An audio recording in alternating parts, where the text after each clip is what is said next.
Hoy,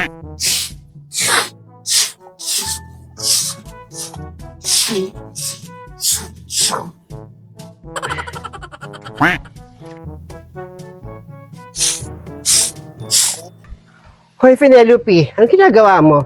Imbis nagpapahinga ka at malapit ka ng mga anak, ginagawa po yung mga gawaing bahay. Pwede man tayo mag-hire ng mga maids. Ano ka ba, ate?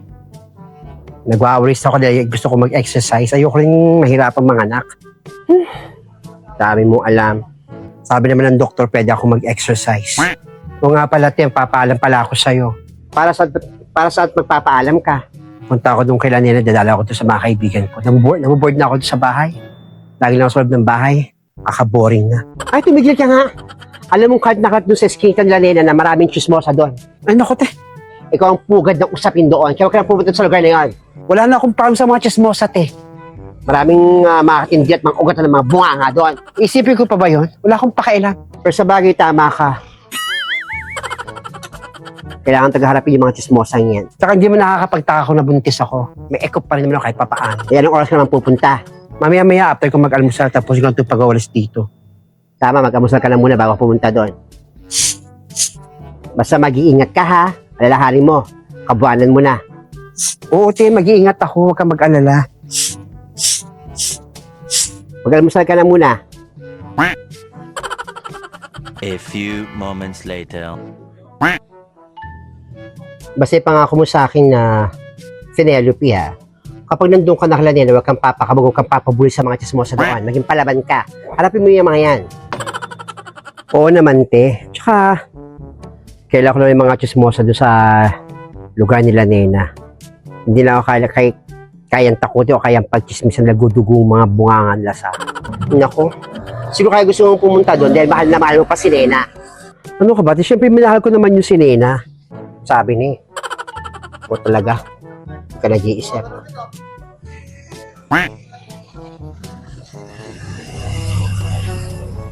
What? Alam ko dito yung bahay ni Daddy Finger.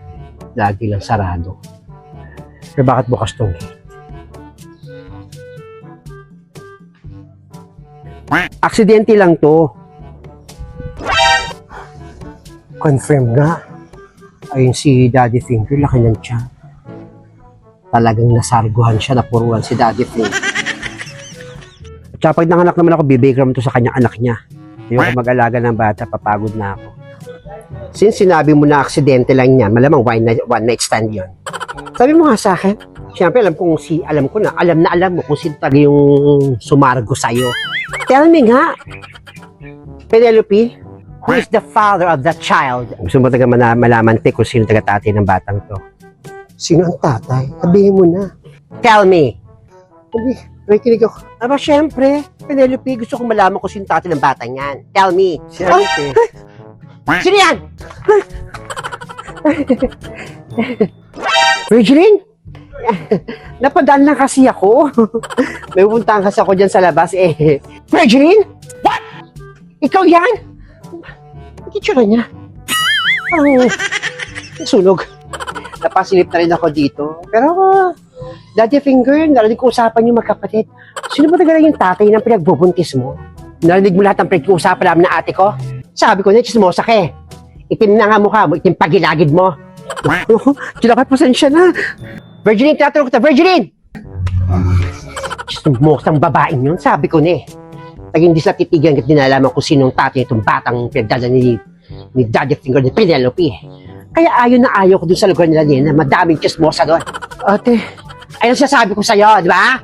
Di ba? Maraming chismosa. Doon pati pumunta dito para makapalit ang kwentuhan natin dalawang magkapatid. Sabi mo nga sa akin, sino ba talaga tatay ng batang yan? Sabihin mo. Sa akin lang sasabihin sa'yo, te. Iisip kayo, pag sabihin, dito lang muna, punta ko yung si Virgin, habulin ko, kakausapin ko. Baka magkatang ibang kwento yun, mapapahamak pa tayo. Diyan ka lang muna. O basta, mag-ingat ka pag pumunta doon, ha? Oo, mag-ingat ako. Penelope, mag-ingat ka!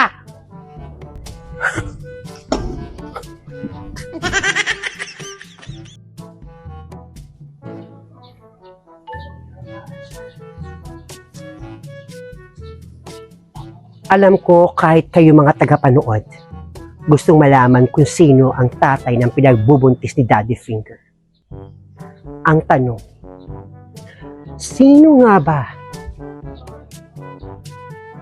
ang kumarat kay Daddy Finger?